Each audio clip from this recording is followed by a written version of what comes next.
Génesis capítulo 11. Hasta el diluvio, la raza humana hablaba solamente un solo idioma. Sin embargo, en Génesis 10, que lo estuvimos viendo, hace referencia a varias lenguas. ¿De dónde vinieron esas lenguas o esos idiomas? Y Génesis 11 nos va a dar la respuesta que esos idiomas, esas lenguas diversas, surgen como consecuencia del juicio de Dios. Porque a veces no nos pasa nada, hacemos cosas y Dios no hace nada y pensamos, no, pues se le está pasando por alto a Dios, o tal vez lo que yo estoy haciendo está bien, a pesar de que sabemos que su palabra nos dice todo lo opuesto, todo lo contrario. Lo que sucede es que Dios en su misericordia espera a ver si reaccionas. Si yo reacciono, o sea, no debemos asumir o pasar por alto de que el hecho que Dios no traiga juicio de inmediato, Dios no está mirando. Esa es una malísima idea. Porque si usted comienza a ver y dice, y lo que estoy haciendo yo creo que va bien porque finalmente sigo con mi empleo, no me he enfermado, ¿verdad? Tengo esto, tengo aquello, o sea, debe ir bien la cosa, o sea, Dios aprueba lo que estoy haciendo. Cuidado, cuidado con eso, porque no es verdad. Antes que venga el diluvio, dice que Noé predicó ¿por cuánto tiempo? 120 años, o sea, no vino el juicio de inmediato. Es Dios paciente, esperando que nosotros podamos reaccionar. No es que Dios es tonto, no es que a Dios se le pasa por alto. Dios espera que nosotros podamos reaccionar frente a la misericordia de Dios, frente a la paciencia de Dios. Dice la Biblia que la misericordia de Dios es nueva cada mañana, pero la paciencia se le agota. Cuando vino el diluvio, a Dios se le agotó la paciencia en 120 años. Pero no siempre va a ser 120 años. Otras veces se le puede agotar muy pronto. O sea, jamás pensemos que Dios no considera lo mal que estamos haciendo. Y así que vamos a ver el versículo 1 del capítulo 11, donde describe las condiciones existentes en la tierra después del diluvio. Tenía entonces la tierra una sola lengua y unas mismas palabras. Un solo idioma. No había tenido usted que aprender inglés, los que se quieren ir al otro lado, o francés para irse a Europa, o alemán, o yo qué sé, italiano, tantos idiomas que hay, ¿verdad? No, ellos hablaban un solo idioma. La población humana pues se había incrementado tremendamente, pero a pesar de haberse incrementado, todos se entendían, todos se comprendían. No había necesidad de intérprete, no había necesidad de traductor, no había necesidad de aprender otra lengua, porque todos hablaban una sola lengua. Versículo 2 dice, y aconteció que cuando salieron de oriente, hallaron una llanura en la tierra de Sinar, y se establecieron allí. Al trasladarse al este, una parte de la población se establece en la llanura de Sinar. Y Sinar es otro de los nombres con que se conoce a Babilonia, la cual se encontraba pues entre el río Éufrates y el río Tigris, que ya lo vimos en el capítulo 10, ¿recuerdan? Lo habíamos estado mencionando. Y en ese contexto se dio el descubrimiento de cómo confeccionar ladrillos y utilizar asfalto para pegar esos ladrillos. Es decir, fueron de los primeros en poder tener esa capacidad para captar esto, para poder llegar a comprender, ¿verdad? Esto de cómo confeccionar ladrillos, de cómo pegar esos ladrillos uno con otro. Y eso es interesante. Fíjese, no es nuevo. Algunos en otros tiempos ni pegar ladrillos saben, ¿verdad? Yo me cuento. El otro día estaba apenas cargando una cubeta y me di un golpe. Síntoma de que pues yo no sé esas cosas. Pero cada uno es especialista en algo, ¿sí o no? En algo yo tengo ciertas destrezas y usted tiene destrezas en otra cosa. Y nos complementamos porque nos ayudamos, ¿no? Mire, ayúdeme en esto. Vamos, le ayudamos. Y usted ayúdeme en esto. Y nos ayudamos mutuamente. De hecho, somos el cuerpo de Cristo. E incluso dice que cada uno somos un miembro, ¿verdad? Diferente, ¿no? Entonces, si vamos a nuestro cuerpo, cada uno tiene destrezas diferentes, una razón de ser. El dedito pequeño, algunos dicen, este dedo como que no sirve. No, sí, aunque sea para rascarse, pero tiene un uso. Sí, no, pues es una broma, pero así. Pero fíjense lo que vemos en el versículo 3.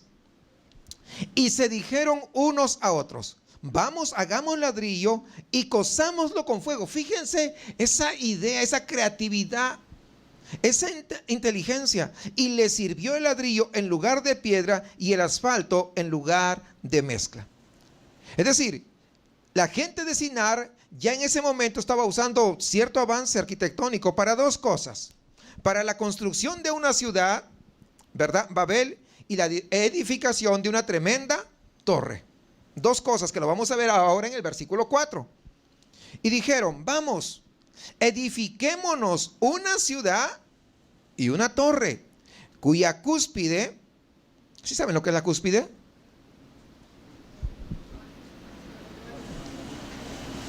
¿Quién? ¿El techo?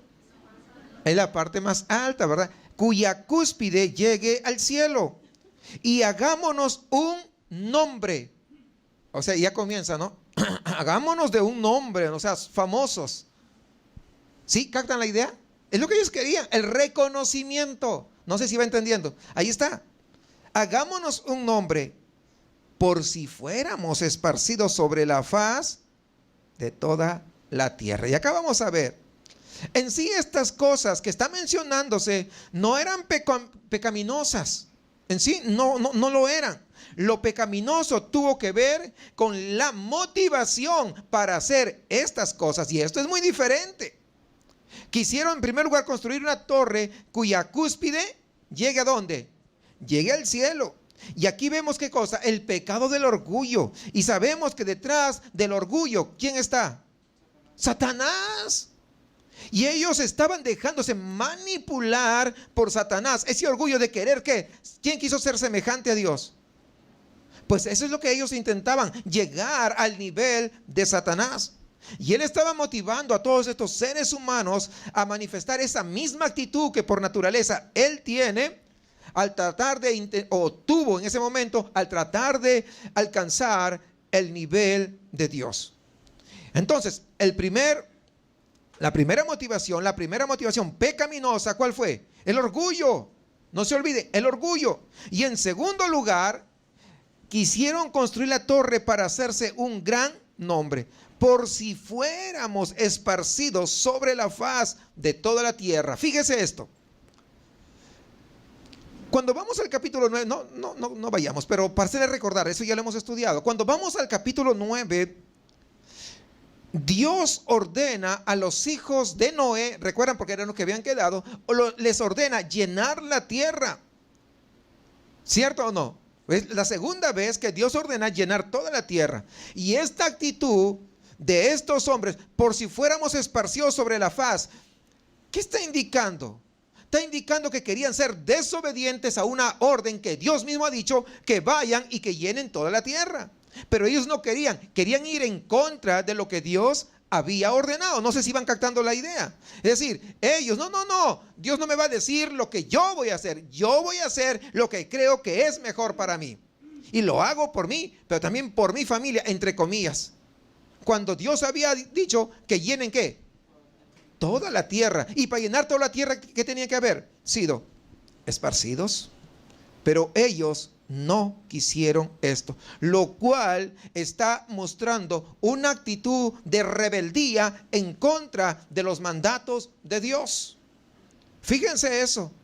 Cuando alguien es rebelde en contra de Dios, trae consecuencias. Y otra vez vemos quién fue el primer rebelde que se levantó en contra de Dios. ¿Cuál fue el primer orgulloso? O sea, ¿quién estaba detrás de estas dos motivaciones, verdad? Malas, desde luego. Pues Satanás. Es decir, vemos otra vez, por segunda vez, la obra de Satanás en la mente de estas personas.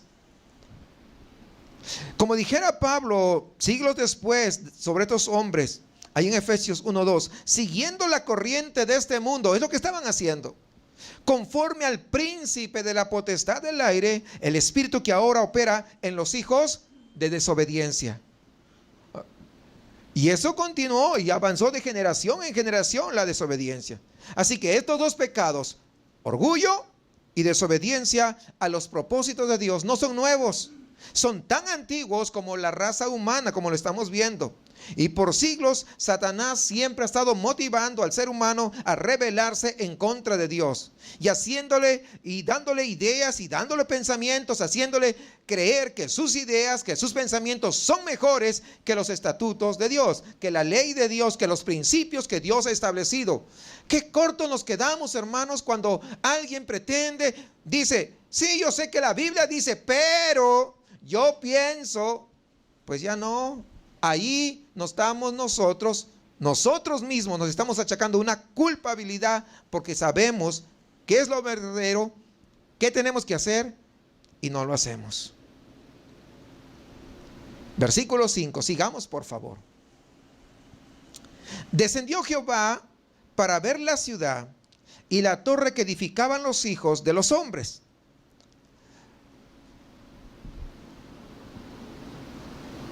Cuando Moisés dice, descendió Jehová para ver la ciudad y la torre, evidentemente, él está usando un lenguaje figurado. Porque Dios es omnipresente, ¿cierto? ¿Y qué significa que Dios es omnipresente? Que está en todo lugar. Todo lo sabe, todo lo conoce. Tal vez tu mamá y tu papá no sepan lo que haces a escondidas, pero Dios lo sabe. Tal vez tu esposa no sepa lo que tú haces allá en la oficina. Dios lo sabe. O tu esposo no sepa lo que tú estás mirando, pero Dios lo sabe. O sea, pero cuando dice y descendió, evidentemente está usando un lenguaje metafórico, un lenguaje figurado, ¿verdad? Para poder de alguna manera nosotros con nuestra mente tan corta poder entender de qué se estaba tratando. Porque si lo hubiera hablado en un término netamente, relativamente a Dios, nuestra mente no comprendiera. No, se quedaría corta. Entonces por eso muchas veces hay lo que se llaman los antropomorfismos, en lo cual a Dios pues se le da ciertas características de hombre, con la finalidad que nuestra mente corta, fíjense que es la bondad de Dios, baja un poquito el léxico de Él, un léxico tan excelso, lo baja ¿a qué? A nuestro nivel. Y aún así el hombre se quiere, ay, que no sé qué y que no sé cuánto. Imagínense. Entonces vamos a ver. En primer lugar, ¿Dios tiene que descender del cielo para ver acá? No tiene que descender para saber lo que está pasando en la tierra. ¿Por qué? Porque Él es espíritu. Dice que lo llena ¿qué? Todo. Entonces no tiene que descender, sino es una forma, vuelvo a repetir, para que nosotros podamos comprender. Y en segundo lugar, ¿Dios tiene ojos? No, Dios es espíritu. No necesita ni ver para poder saber lo que está pasando, ni en la tierra ni en el corazón de cada uno de nosotros. Es decir, no solamente ve la parte externa, sino ve lo profundo del corazón. E incluso, como decía el domingo, sabe con qué intenciones tú llegaste acá. No sé si el domingo o el jueves, pero uno de esos 2 días dije, ¿con qué intenciones tú llegaste acá? Dios sabe todo. Sino que nuevamente repito, que no se nos olvide, cuando vemos esto, cuando dice, debajo de sus alas te cubrirá. ¿Dios tiene alas? No, pero es una forma de expresarse de tal manera que podamos entender que podemos encontrar ese cobijo en la presencia del Señor. O sea, nuestra mente es tan corta, hermanos. Por eso es que Dios en esa gran misericordia tiene que expresarse así. Lógicamente que algunos incrédulos dicen, mira, ¿cómo dice que Dios todo lo sabe y tuvo que bajar para ver? No, o sea, su mente tan pequeña, más reducida que la nuestra todavía, desde luego. Pues no entienden. No, entonces dice, mira tu Dios que no sé qué. No, pues no se da cuenta que es una figura literaria. Versículos 6 y 7, vayamos por favor. Y dijo Jehová, he aquí el pueblo es uno, y todos estos tienen un solo lenguaje, es decir, un solo idioma, y han comenzado la obra, y nada les hará desistir ahora de lo que han pensado hacer. Fíjese, dígame si Dios no conocía los pensamientos, dígame si Dios no conocía el corazón. Sí, cuando alguien se mete y se enterca en su pecado, nadie lo va a hacer desistir. Es como la muchacha que se enamora de un forajido. ¿Y qué dice la mamá? Ay, mija, pero yo no quisiera que... Nadie lo va a hacer desistir, a menos que le atropelle un tren. ¿O no?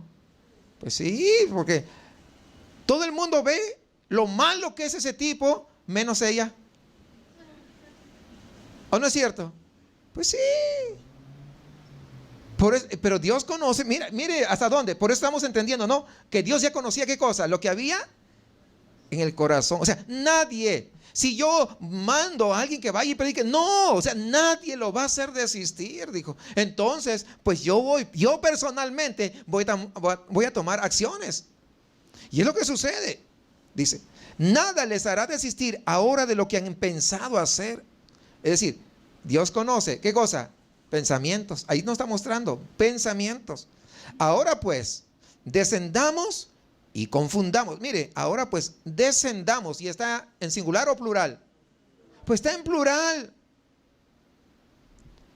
¿Y quién cree que estaba ahí?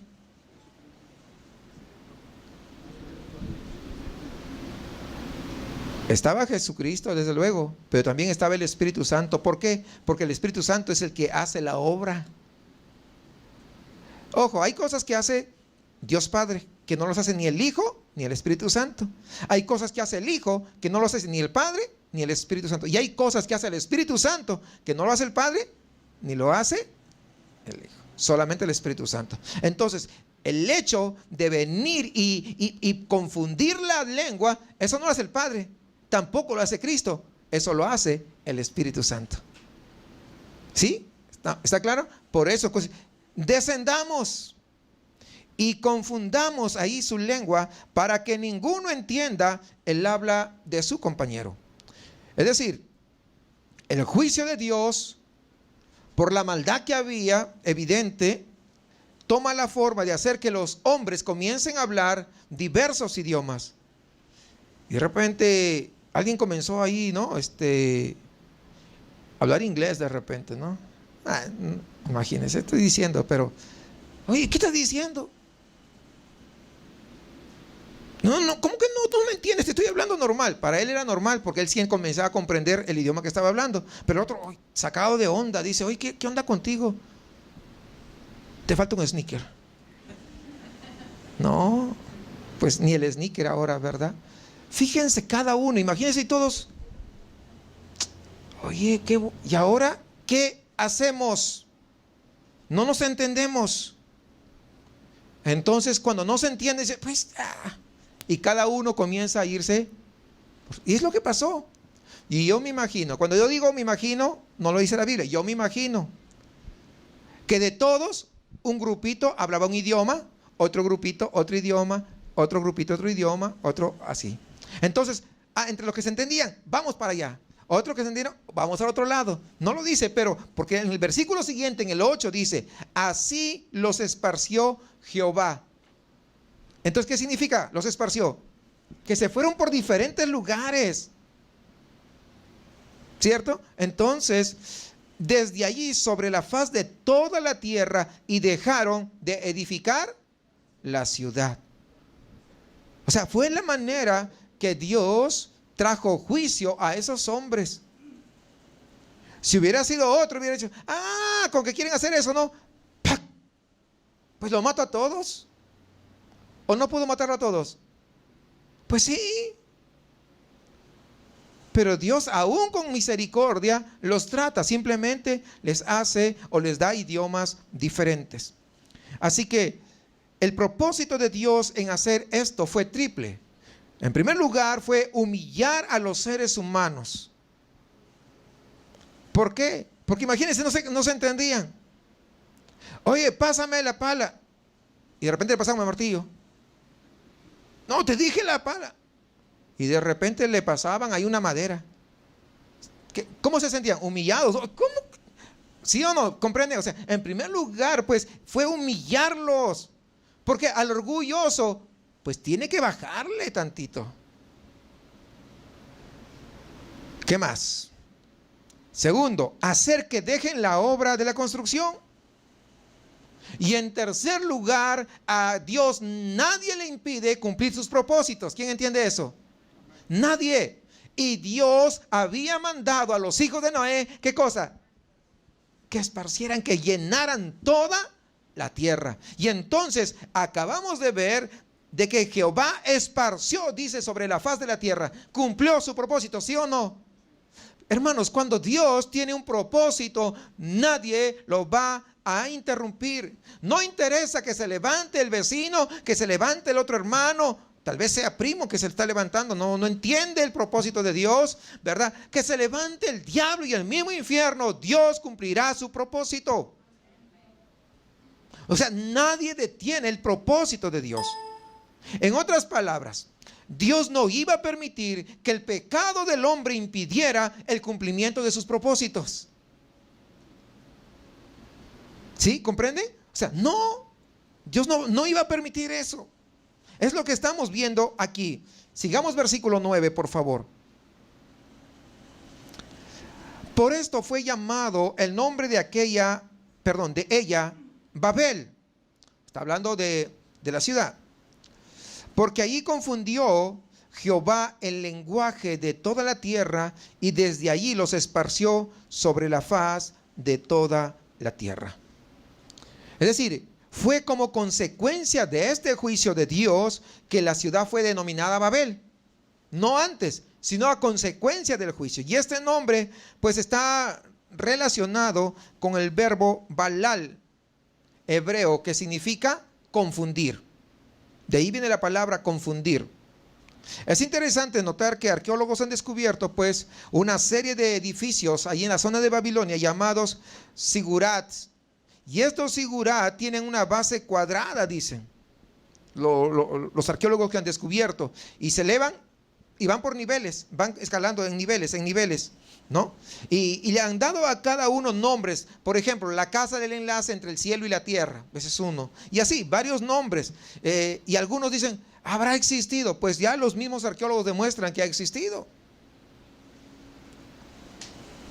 Entonces, no se olvide, cuando Dios tiene propósitos, nadie los va a impedir. Nadie.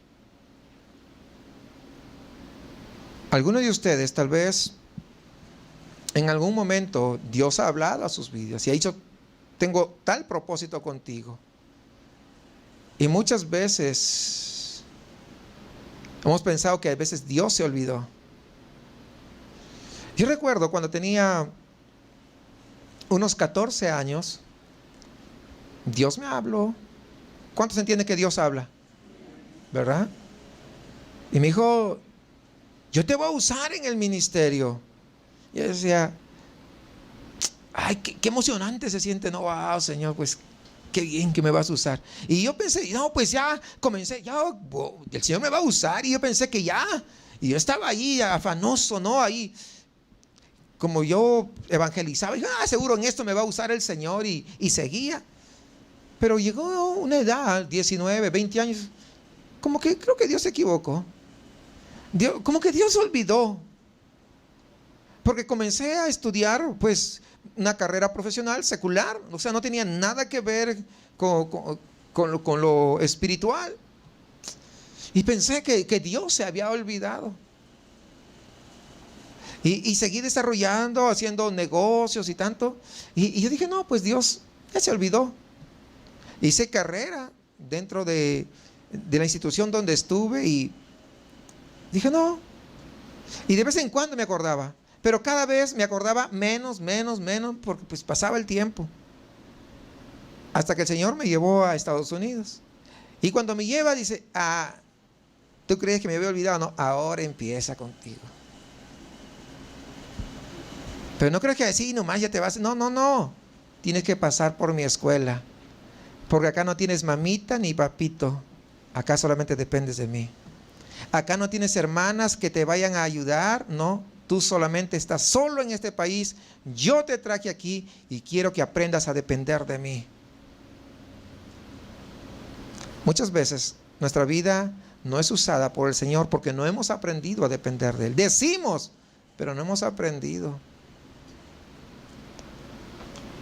Bueno, Señor, pues me convenciste. Me convenciste, pero yo no estoy convencido tanto. ¿Por qué era necesario traerme hasta Estados Unidos? Sí, porque si yo hubiera comenzado a tratar contigo allá, yo conozco el ser humano. Y de inmediato ibas a estar quejándote, ibas a estar llorando, ibas a estar, ay mami, mira que no sé qué, y mira mis hermanos que no sé qué, y no sé qué, y que no sé cuándo. No, aquí yo quiero enseñarte a depender de mí. Porque cuando yo tengo un propósito con alguien, nadie va a interferir en el cumplimiento de ese propósito. Y dije, bueno, pues Señor, hacia la buena, pues sí. ¿Qué te quedaba? Y es ahí donde Dios comienza. Yo predicaba antes, pero una cosa es predicar, ¿verdad? Y otra cosa ya es tener ministerio. Muy diferente. Pero esto lo voy a completar al final. Respecto a los propósitos de Dios, porque tiene mucho que ver. Acá acabamos de ver que nadie puede interferir en los propósitos de Dios. Y lo vamos a ver a continuación, porque parece que este capítulo no trae mucho, pero trae algo importante. Y luego cuando vamos al versículo 10 hasta el 26, no lo vamos a leer, son prácticamente los descendientes de Sem. Son puros nombres, ¿no? Estas son las generaciones de Sem. Sem, de edad de 100 años, engendró a Arfaxad, 2 años después del diluvio, y comienza toda una relación hasta el versículo 26.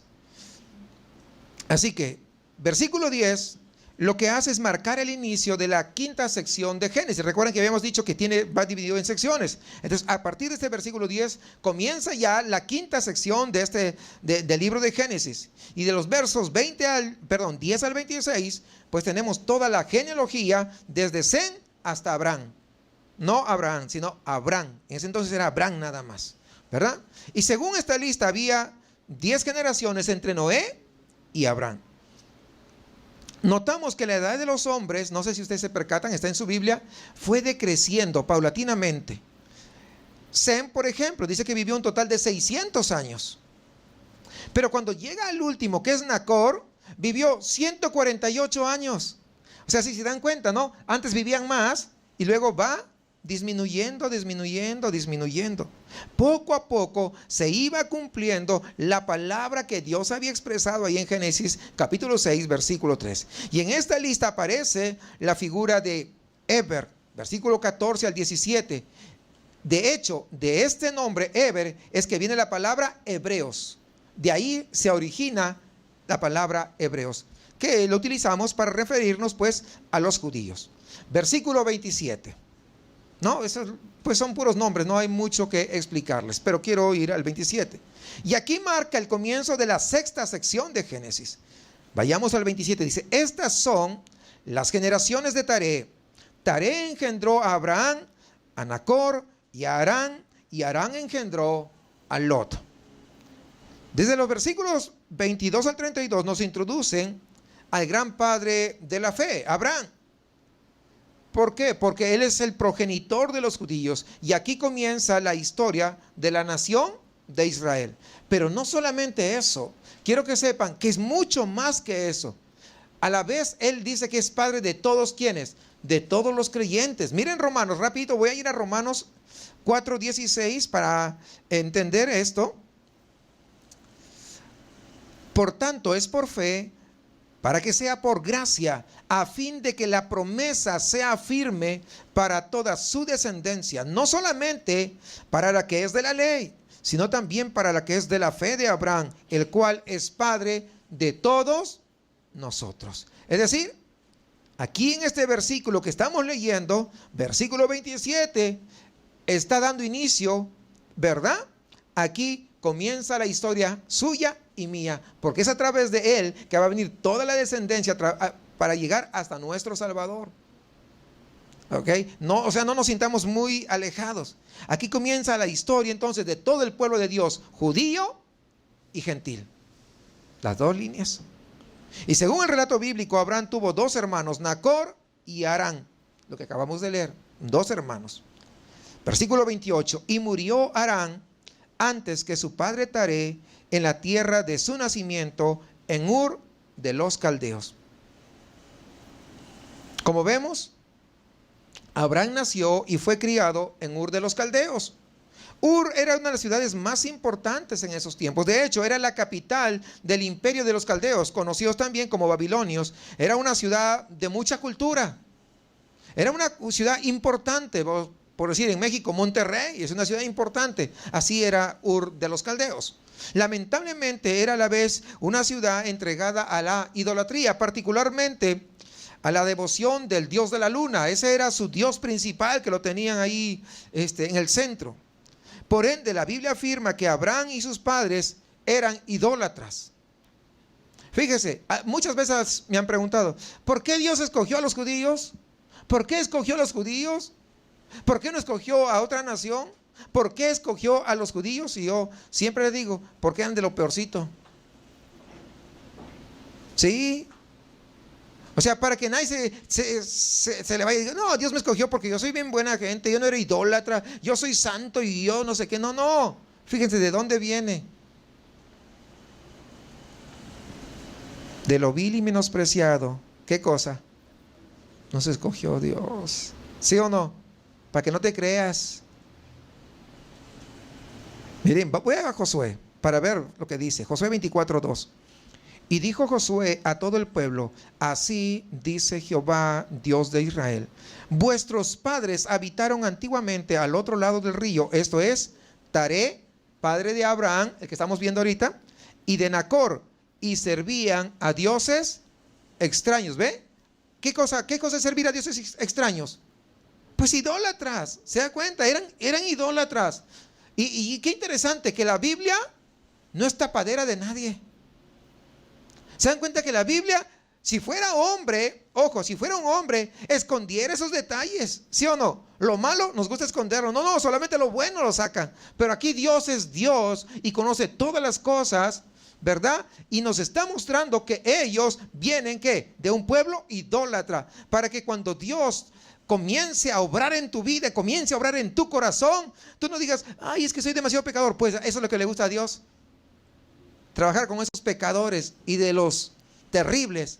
¿Para qué? Para que el nombre de Dios sea glorificado.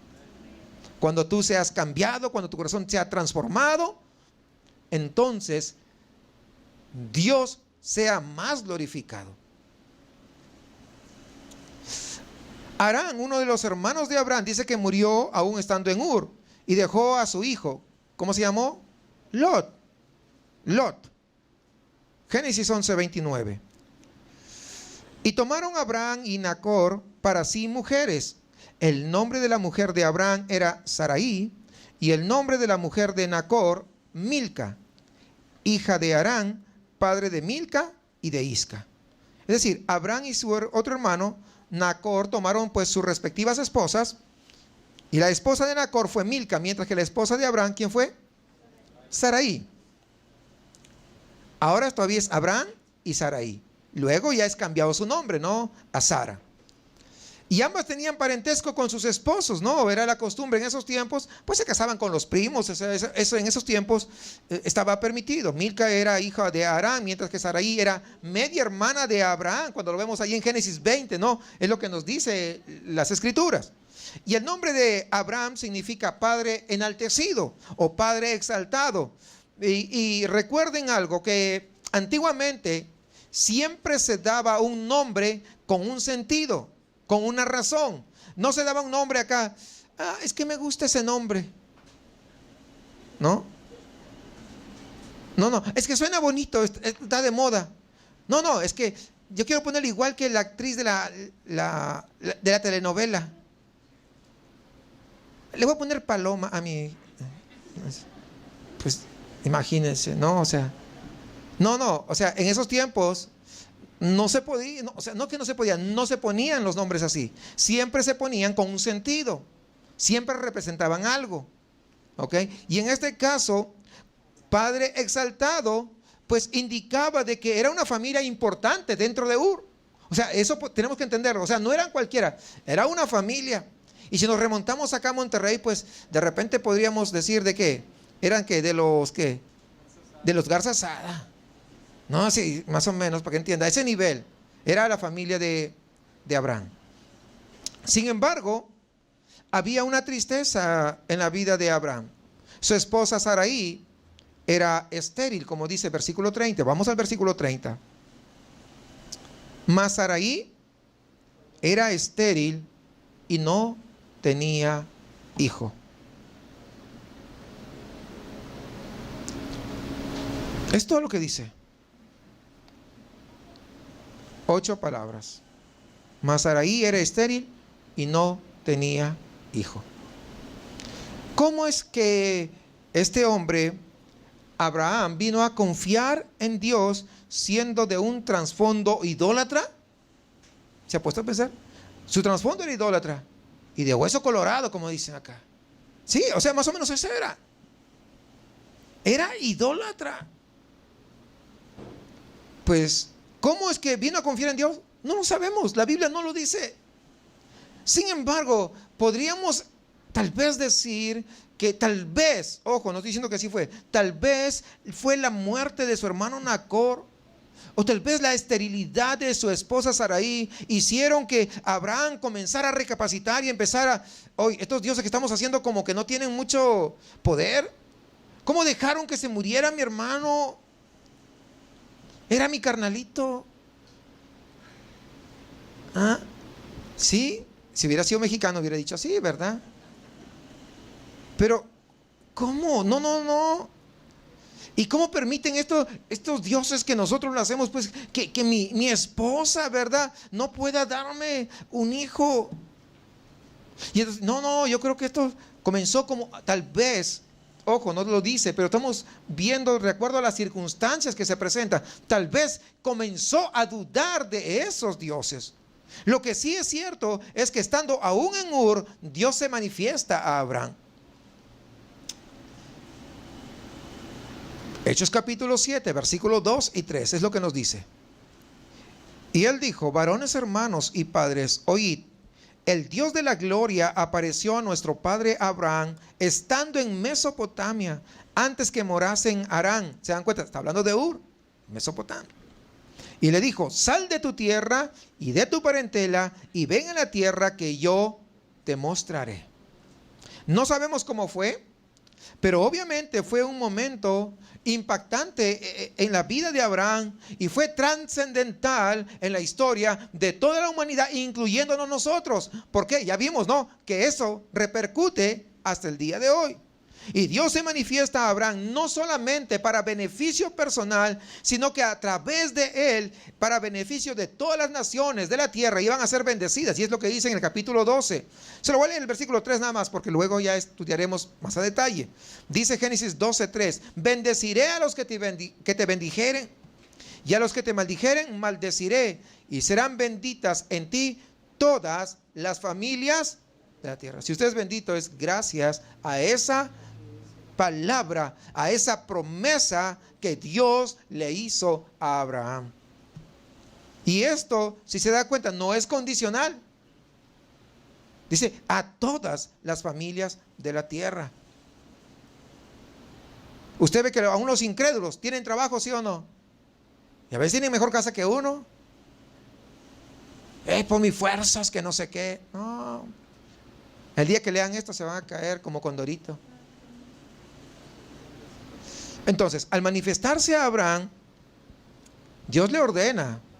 Porque Dios no dice, a ver, si quieres, me haces caso, pues si no, pues ¿qué voy a hacer? Pero fíjate, no. Simplemente le ordena, Dios le ordena. Dice, deja tu casa, deja tu parentela. Y quiero que vayas a vivir a esa tierra que yo te voy a mostrar. ¿Pero dónde? Tú sígueme. Ese es Dios. No te dice, no le dijo, vas a pasar esto, vas a pasar aquello, y tu familia después va a estar de esclavo. No le dijo eso. Si no, pues Abraham se hubiera agüitado. No, Señor. Dije, no, acá nomás, ¿para qué me voy? ¿Sí o no? Pero es creerle a Dios. Es decir, aparte de probar su fe y obediencia, Dios estaba queriendo sacar a Abraham de Ur. ¿Para qué? Para que él pueda comenzar a desarrollar esa vida espiritual en un ambiente mucho más provechoso, lejos de toda la idolatría, que pues toda la ciudad eran idólatras. Entonces dijo, no, pues salte de ahí. Salte de ahí, ¿no? Sin embargo, ese primer mandamiento de Dios parece haber sido pues algo tremendo, ¿no? Para Abraham, porque leemos tres cosas. Quisiera que sigamos ahí, versículo 31 y 32 del capítulo 11.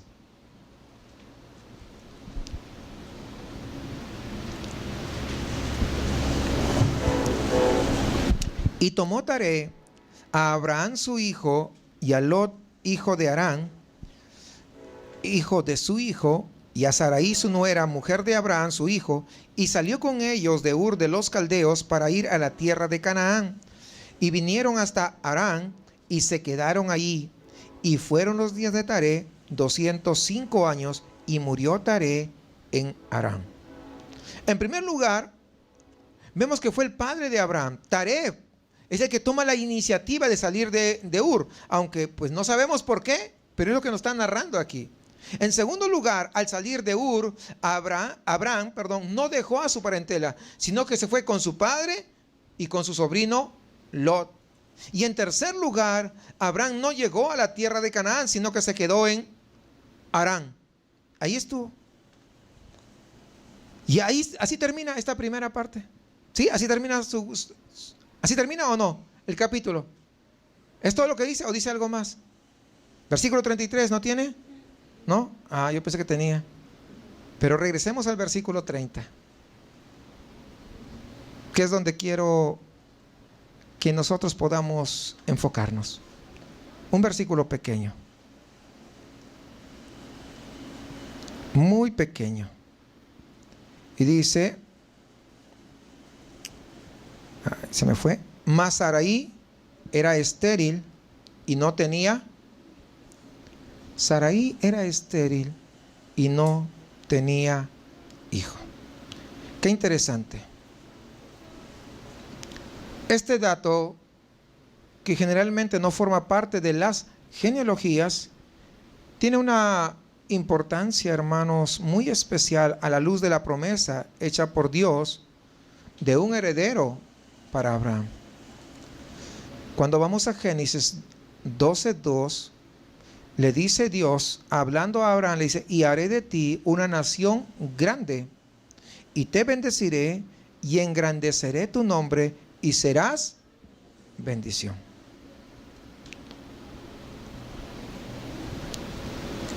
¿Cómo es posible? Acabamos de ver en el versículo 30 que Sarai era estéril. Pero por otra parte, vemos en el 12, y haré de ti una nación grande y te bendeciré. ¿Cómo voy a hacer una nación grande, una familia grande, si mi mujer es estéril? ¿Te estás burlando, Señor? ¿Por qué? Ojo, Dios cuando hace promesas, Él siempre los cumple. Lo único que tienes que asegurarte es que sea Dios quien las hace. Dios jamás ha mentido a nadie y no lo va a hacer, porque no es hijo de hombre para mentir. Tampoco se arrepiente de lo que Él ha prometido. Y haré de ti una nación grande. Y aquí, hermanos, lo que podemos ver es que para que esto se cumpla, esta promesa tendría que ser únicamente por obra de Dios. Es decir, que solamente dependía de la intervención gloriosa de Dios, recordando que en esos tiempos, por ejemplo, no había los tratamientos de infertilidad. Solamente un milagro podía lograr que se cumpla la promesa de Dios. No había otra manera. Porque Dios iba a cumplir un propósito. Y para que Dios cumpla un propósito, no hay ningún estorbo. Nadie puede estorbar los propósitos de Dios en la vida de una persona. Y Dios hará lo que tenga que hacer para que esos propósitos se cumplan finalmente. Muchas veces hemos recibido de repente una palabra de Dios que te va a usar o que va a hacer algo para ti, que va a traer una respuesta, pero muchas veces te olvidas de los recursos y las posibilidades de Dios. En lugar de atreverte a creer a Dios, simplemente estás dudando de Dios. A veces Dios te manda o te ordena hacer algo y no eres capaz de hacerlo. Y pareciera aquel hombre oficial, ¿se acuerdan ustedes cuando estaba leproso? Naamán, ¿se acuerdan? Y estaba todo leproso. Y viene el profeta. Y el profeta, él pensó que como era un oficial de alto rango, el profeta iba a salir corriendo y iba a poner sus manos y voy a orar por ti para que seas sano. Mandó con su criado, con su sirviente, le dijo, ¿qué? Ve al río Jordán y sumérgete 7 veces. ¿Y él qué dijo? ¿Acaso no hay mejores ríos ahí de donde yo vengo? ¿Por qué no me mandó allá? Ya se iba todo medio enojado, pero ahí sus criados, ahí muy entendidos, dijo, pues, si el profeta de Dios te manda eso, ¿por qué no lo haces?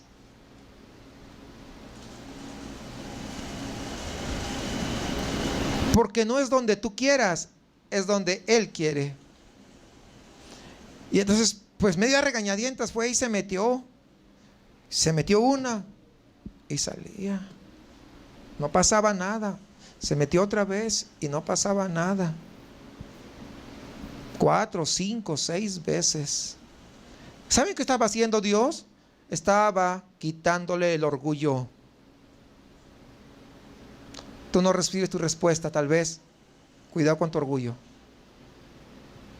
Y cuando Dios te manda, haz esto, hazlo, porque Dios te quiere traer respuesta. Pero muchas veces tu orgullo no permite que la respuesta de Dios pueda fluir a tu vida. Venía arrogante. No, ¿qué voy a hacer yo? Pues 7 veces.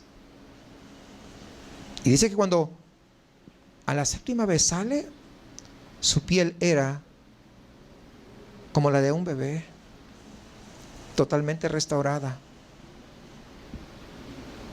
Porque aunque inicialmente no lo quiso hacer, pero lo obedeció lo que Dios había dicho a través del profeta.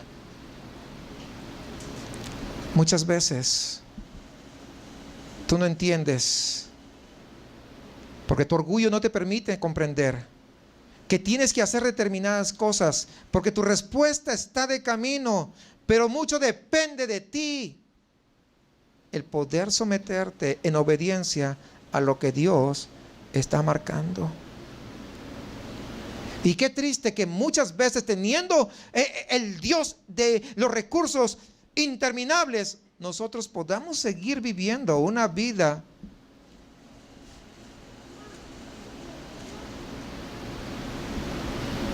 que no es victoriosa. Y muchas veces nos hincamos a orar, pero no eres obediente. Quieres que Dios te responda, pero no eres obediente, porque muchas veces Dios te manda algo que va a ir en contra de tu orgullo, porque Él te conoce.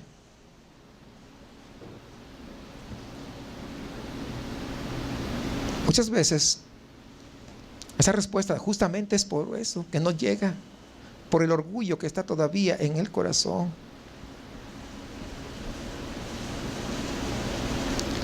Sabes que es ofendido, pero no es capaz de levantarte e ir y pedir perdón. Prefieres decir a Dios, Señor, perdóname, pero muy bien sabes que Él no te va a perdonar a menos que tú no hayas perdonado. Y estoy poniendo apenas un ejemplo, pero puede ser cualquier otra cosa que Dios está obrando, que Dios está marcando la pauta para traer esa respuesta. Tengo que hacerles recordar algo. Los propósitos de Dios nadie los va a interrumpir. Recuerdan, ya lo hemos visto. Muchas veces los cristianos vemos una situación sin salida. Y también cuando vemos en la Biblia, cuando comenzamos a leer, vemos los personajes de la Biblia que a veces han estado en situaciones difíciles. Pero cuando el Dios de la gloria interviene, todo cambia a su favor. Pero si Dios te manda algo, no esperes que cambie a tu favor si tú primero no te humillas. Cuando nosotros vemos, y voy a mencionar solamente algunas cosas que usted ya lo sabe, podría mencionar todos y me pasaría toda la noche hablando de los ejemplos.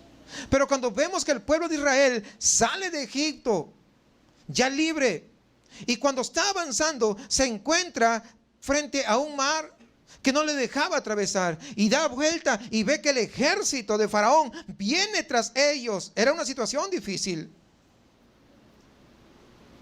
era una situación complicada. Se encontraba verdaderamente entre la espada y el mar. ¿A dónde se hacían? Pero Dios tenía un propósito para ese pueblo. Porque cuando parecía que todo se terminaba, entonces la intervención de Dios cambió el rumbo, porque abrió ese mar en dos y su pueblo pasó en seco. Pero podíamos ver no solamente eso. Cuando los tres amigos de Daniel, Sadrach, Mesach y Abed-nego, por no quererse humillar y adorar la imagen, la estatua de Nabucodonosor, le dijeron, pues sean lanzados al horno de fuego. Y el horno lo calentaron tanto que aún los que lo lanzaron a estos jóvenes murieron por el calor tan extraordinario que estaba ahí. Sin embargo, ellos se mantuvieron fiel a su fe. Su fe no declinó. Algunos fácilmente declinan su fe. Cuando tu amiga, tu amigo te comienza a echar carro, vas a la iglesia, ¿no? Eres cristianito, que no sé qué y que no sé cuánto. No, yo no soy cristiano, solamente acompaño a mi mamá nomás para que me dé para las cocas, si no, no me da. Pero yo te veo esa playera que dice, ahí te amo Jesús. No, me lo saqué en una rifa, no. Y comienzan a negar a Jesús. Tres jóvenes no negaron a Jesús. Y cuando los arrojaron a ese horno ardiendo, la intervención de Dios hizo la diferencia. Porque se atrevieron a creerle a Él. Aún en las situaciones difíciles, cuando Dios interviene, las cosas cambian y se tornan para bien. Pero eso es lo que tenemos que hacer. Cuando Israel no podía ganar la batalla, porque al frente, en el ejército del frente, los enemigos tenían a un gigante,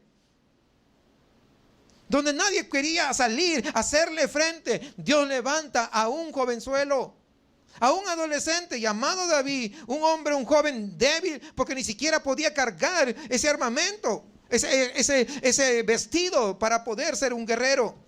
Un joven sin entrenamiento militar, pero que se atrevió a creerle a Dios y se sometió en obediencia a Dios.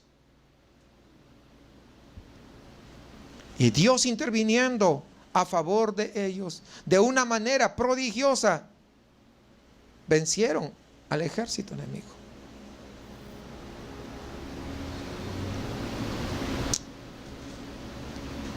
Nada va a impedir que el propósito de Dios se cumpla. Nada. Pero tienes que entender de quién estás dependiendo. Dios te dice, yo no quiero que declares o que decretes, porque yo tengo la última palabra. El que tiene la última palabra soy yo. Yo no busco sabios, porque el sabio soy yo.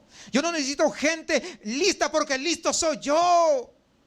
Yo no necesito gente llena de fama, porque el único famoso soy yo. No necesito gente fuerte porque el fuerte soy yo y el de los demás no me hacen falta para cumplir mis propósitos. Tú solamente cree en mi palabra, sométete a mi palabra, porque mis promesas son fieles y son verdaderas. Obedece mi ley y yo te responderé en el día de angustia.